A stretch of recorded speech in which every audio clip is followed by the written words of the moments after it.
마음속에 뭐가 있는지 말하지 않아도 눈빛만 봐도 그냥 바라만 봐도 안다는 그런 노래 가사입니다.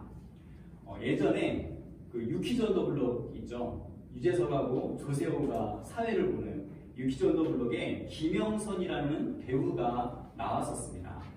그 배우는 촬영을 할 때 혹시 김영선이라는 배우 아시나요? 모르시죠? 혹시 범죄와의 전쟁 보셨나요? 모르시죠? 네. 네, 거기서 그 최민식의 동생, 최민식의 아내로 부인으로 나와가지고 난리 났네, 난리 났어. 그런 다 모르시는구나. 다 성경만 보시느라고. 네, 그런 배우가 있는데 유키즈 온 더 블록에 나와서 자신은 배우인데 촬영을 할 때, 영화 촬영을 할 때 다른 배우들이 감정을 잡지 못하면 자신이 도움을 이렇게 준다고 하면서 특히 슬픈 씬을 하는데 배우가 감정을 잡지 못하면 그 배우가 감정이 잡히도록 자기가 도움을 준다는 것이었습니다. 그래서 유재석이 그럼 시범을 한번 보여줄 수 있냐라고 했는데 저는 그 얘기를 듣고 속으로 저걸 어떻게 시범을 보여줄 수가 있지? 라고 생각을 했는데 그 배우는 조세호 씨랑 해보겠다면서 조세호 씨 손을 잡고 이렇게 마주보고 앉았습니다. 그래서 그 배우가 조세호에게 다른 카메라 같은 거 다 아무것도 신경 쓰지 말고 내 눈만 바라보라고 그러면서 아주 조용한 가운데서 눈으로 그 조세호를 지그시 계속 바라보고 있는데 갑자기 조세호가 눈물을 막 흘리더니 주체할 수 없을 정도로 그렇게 우는 거였습니다. 김영선 이 배우는 눈으로 그 조세호를 계속 보면서 위로하는 그런 마음으로 계속 바라봤고 조세호도 자신을 그 눈을 바라보는데 그 배우가 자신을 위로하는 게 느껴져서 그래서 눈물이 났다고 그렇게 말했습니다. 이렇게 말을 하지 않아도 눈빛만으로도 진심이 통하는 경우가 분명히 있습니다. 말하지 않아도 그 사람 자체에서 나오는 그 진실함, 복음을 믿는 사람으로서의 그 진정성이 우리 그리스도인에게는 있어야 합니다. 전도에 대한 세미나 같은 것을 자주 할 때 등장하는 말씀이 바로 사마리아 여자의 증언으로 많은 사람들이 믿었다고 하는 오늘 말씀입니다. 그런데 저는 궁금했습니다. 여자가 말한 내용이 그렇게 대단한 내용도 아닌 것 같고 베드로나 바울처럼 예수님에 대해서 뭔가 거창하게 설교를 하거나 그런 것도 아니었습니다. 어떻게 보면 이 여자가 사람들한테 얘기했던 것은 예수님이 그리스도다라는 그런 내용보다는 내가 행한 모든 것을 다 알고 있는 사람이 있다. 그거에 더 방점이 찍히는 내용이기도 했습니다. 사마리아 여자 당사자도 처음에 자기가 행한 일들을 예수가 다 알고 그것을 자기에게 얘기했을 때 그걸 어떻게 알았지? 이 사람 혹시 선지자인가? 라고 생각을 했었고 선지자인 줄 알고 그래서 선지자인 줄 알고 예배에 대한 것을 물었을 때 그 대답이 범상치가 않아서 설마 이 사람 메시아인가? 라고 강하게 생각할 때쯤에 예수님이 직접 내가 그 메시아다 라고 하는 대답에 그래서 사람들에게 가서 내가 지금 메시아를 본 것 같다 라고 외친 거였습니다. 그 마을 사람들은 그 여자의 말을 듣고 어떻게 예수님을 믿을 수가 있었을까요? 그래서 우리는 사마리아 여자처럼 사람들을 예수님께 나오게 할 수 있고 사람들이 예수님을 믿게 할 수 있는 그런 스킬을 배우고 무슨 말을 해야 될지 우리는 배웁니다. 미국에서 시작을 해서 우리나라 CCC에서 우리나라에 처음 소개된 걸로 알고 있는데 90년대에 한창 그것이 유행을 했고 지금도 유용하게 사용되고 있는 사형리라는 전도 책자가 있습니다. 하나님은 당신을 사랑하시고 당신에 대한 놀라운 계획을 가지고 계시지만 사람은 죄에 빠져서 하나님과 멀어지게 되었고, 그런데 예수님만이 하나님이 갈 수 있는 유일한 길이기 때문에 예수님을 영접해야 된다는 그런 내용입니다. 저도 중학생 때 그런 노방전도를 하러 나가기 전에 그 책자를 얼마 동안 교육을 받고 훈련을 받으면서 옆 사람과 번갈아 가면서 한번 해보기도 하고 그렇게 훈련을 했던 그런 기억이 있습니다. 대답을 상대방이 예라고 하면 다음으로 이렇게 넘어가고, 아니라고 하면 그 내용을 다시 설명하거나 아니면 다음에 다시 당신이 이것을 들을 그런 기회가 있었으면 좋겠습니다 하면서 정중하게 마무리하는 그렇게 마무리하기도 했습니다. 우리가 또 서점에 가보면 교회와 개인이 어떻게 전도했는지에 대한 그런 서적들도 되게 많고, 교회에서도 전도를 많이 한 전도왕, 그런 간증이나 초청 집회를 열어서 전도의 노하우를 성도들에게 전수하기도 합니다.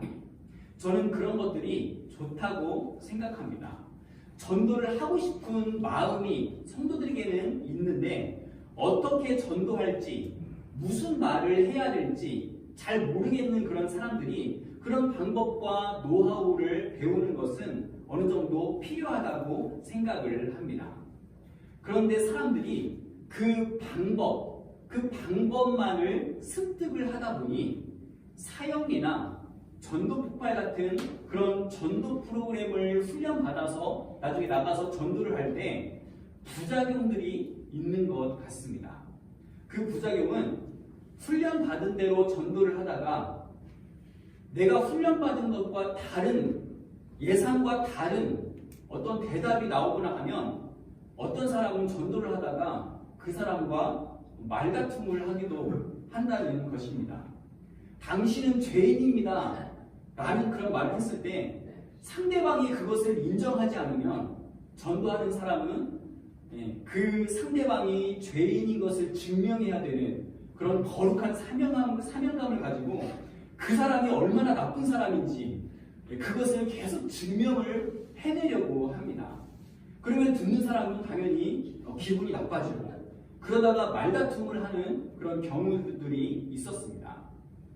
그렇게 몇 주 동안 훈련받고 전도를 해도 우리가 해본 사람은 알겠지만 그렇게 전도를 해서 믿는 것까지는 아니어도 정말 다투지 않고 잘 그 사람이 들어만 줘도, 또 그 사람이 잘 들어서 나중에 전화번호라도 그렇게 적어만 줘도 성공했다라고 할 텐데, 사마리아 여자는 어떻게 그 마을 사람들을 믿게 할 수 있었을까요? 여자가 사람들을 예수님께 나올 수 있도록 한 것은 도대체 무엇이었을까요? 마을 사람들을 예수님께 나오게 하고 예수님을 믿게 한 것은 여자가 사실을 말했기 때문이 아니었습니다. 사람들을 설득하는 기술도 아니었습니다. 마을 사람들이 그 여자의 말을 듣고 예수님을 믿은 것은 그 여자의 모습 때문이었습니다. 지금 그 여자가 무엇을 말하고 있습니까? 여자가 말하고 있는 것은 예수가 다 알고 자기에게 관한 것을 다 알고 자기에게 그것을 말했다고 하면 내가 행한 모든 것, 그것을 지금 말하고 있습니다. 그 여자가 말하고 있는 내가 행한 모든 일, 그것이 무엇입니까? 5명의 남편이 있었는데 지금 사는 남자도 자기 남편이 아니라는 그런 얘기입니다. 그것 때문에 여자는 지금까지 남의 눈을 피해서 살아왔습니다. 자신의 그 상황 때문에 스스로 왕따를 자초했습니다. 그것 때문에 밖에도 잘 나가지 않았고 사람들도 잘 만나지 않았습니다. 사람들이 다 알고 있는 일이었지만 그것이 입 밖으로 나오는 게 싫었고 어떻게 해서든 잊고 싶고 피하고 싶은 그런 상처였습니다. 예수님이 자신의 상황을 정확하게 말을 해서 그것에 놀라긴 했지만 그 누구하고도 그런 일에 대해서는 이야기하고 싶지 않았습니다. 그랬던 여자가 자기 삶에서 너무나 중요한 그 물동이를 버려두고 평소와 다른 모습으로 마을로 뛰어갔습니다. 평소에는 소극적이고 무기력했던 그런 여자가 지금 이 순간만큼은 너무나 적극적이고 열정이 넘쳐 보였습니다. 사람들과 잘 대화도 잘 못하던 그런 여자가 눈빛이 살아있고 생기가 돌았습니다. 그러면서 자신의 인생 최대의 상처를 사람들에게 지금 외치고 있는 겁니다. 내가 행한 모든 일을 내게 말한 사람이 있다. 이 여자의 모습을 마을 사람들이 어떻게 봤을까요? 힘든 삶을 살더니 저 여자 드디어 미쳤구나. 그렇게 생각하기에는 그 여자의 모습이 너무나 신선한 충격이었습니다. 그 모습이 그렇게 나쁘게 보이지도 않았고 무섭게 보이지도 않았습니다. 그 여자가 하는 말이 거짓말이고 꾸며낸 일이라고 도저히 생각할 수도 없었습니다. 이 여자가 진짜 대단한 것을 봤나 보다. 정말 이 여자가 대단한 것을 들었나 보다. 그렇게 생각했습니다. 그 여자의 외침은 진심이었습니다. 여자의 말과 행동 하나하나에 진실성이 묻어 있었습니다. 이 여자에게는 예수님이 하나님의 아들인 것을 증명할 책임도 없었고 그것을 증명할 수 있는 능력도 없었습니다. 그런데도 사람들 마음을 움직여서 사람들이 예수님을 믿게 할 수 있었던 것은 이 여자가 말한 내용 자체가 부인할 수 없는 사실이었고 그 여자에게 사람을 설득할 수 있는 그런 기막힌 노하우가 있었던 게 아니라 그 말을 하고 있는 이 여자가 너무도 진실되어 보였기 때문이었습니다. 여러분, 가짜를 진짜처럼 말하는 사람을 뭐라고 하나요? 사기꾼이라고 하죠. 이단의 경우가 그럴 겁니다. 해화역 출구마다 거의 출구마다 있는 것 같은데 여호와의 증인들이 이렇게 책자를 놓고 사람들을 기다리는 그런 장면도 많고 또 마로니에 공원을 걸어가다 보면 토요일 주일은 더 많은 사람들이 나와 있는 것 같은데 대학생쯤 돼 보이는 그런 청년들이 한 두세 명 조를 이뤄서 사람들에게 설문조사 같은 걸 계속 이렇게 하는데 신천지입니다. 그런 사람들이. 그런 가짜에게 미혹되는 사람들이 많아진다는 것은 심각한 문제입니다. 그런데 그것 못지않게 심각한 것은 예수 그리스도, 영원하고 분명한 진리를 믿고 있는 그런 사람들이 그 진리를 진리가 아닌 것처럼, 그 사실을 사실이 아닌 것처럼 그렇게 살아가는 것이 더 심각한 문제라고 생각합니다. 예전에 저는 성도들이 이단에 대해서 알고 이단에 대해서 좀 대비를 해야 되지 않을까라는 그런 생각 때문에 학생들에게 이단에 대한 설교를 하려고 그렇게 한참 준비를 하고 있었는데, 그래서 어떤 한 목사님과 그 부분에 대해서 나누었습니다. 그랬더니 그 목사님이 이런 말씀을 하셨습니다. 이단에 대해서 가르치는 게 아니라 예수 그리스도를 제대로 가르치면 이단에 빠지지 않아. 가짜를 가르치지 말고 진짜를 가르치면 된다는 것이었습니다. 그런데 많은 성도들의 신앙뿐 아니라 많은 목사들의 신앙도 가짜를 증명해내려고 그것만 하려고 하는 것 같습니다. 내가 진짜를 보여주면 될 텐데 이건 가짜니까 조심해야 되고 저건 가짜니까 안 되는 거고, 가짜라고 정죄하는 것은 많은데 막상 진짜를 보여주지 못하고 있다는 말입니다. 기독교를 개독교라고 부르고 교회를 손가락질하고 욕할 때 그 사람들이 생각하기를 저 기독교인들은 정말 터무니없는 것을 믿고 있기 때문에 그 사람들이 욕하지 않습니다. 예수를 믿는 게 어리석고 바보 같아 보여서 그런 게 아닙니다. 많은 사람들이 교회를 조롱하는 이유는 예수를 믿는다는 사람들이 진실하지 못해서입니다. 고백하는 것과 삶이 너무나 다르기 때문입니다.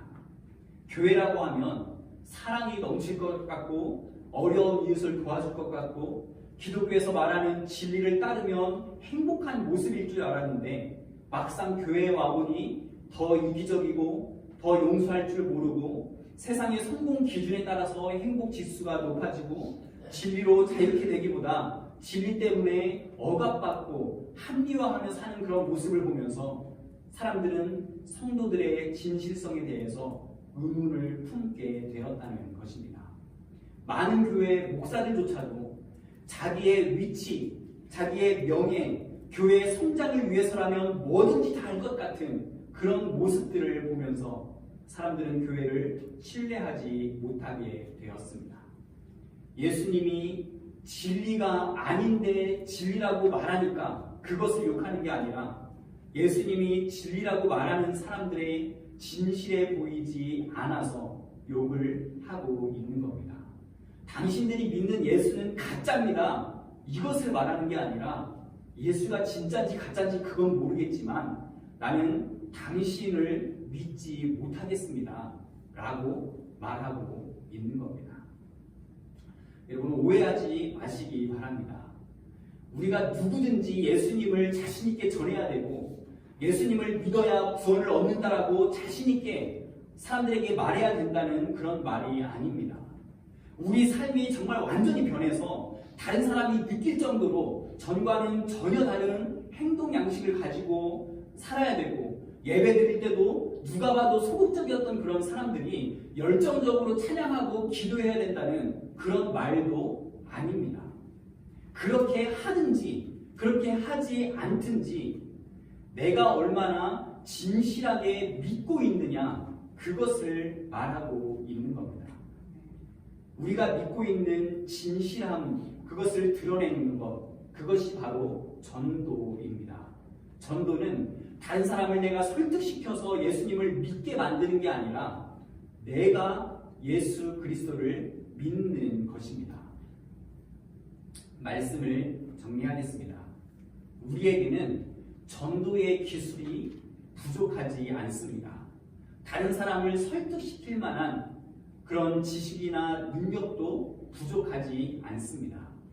우리의 문제는 진실하지 못하다는 것에 있습니다. 예수 그리스도는 하나님의 아들이십니다. 우리는 그 아들 때문에 하나님 나라에 소망을 두고 사는 사람들입니다. 그래서 우리는 하나님의 보호하심과 인도하심의 은혜로 하루하루를 살아갑니다. 그 신앙이 우리 마음과 우리 삶에서 진실하다면 우리가 믿는 것이 다 드러나게 될 것입니다.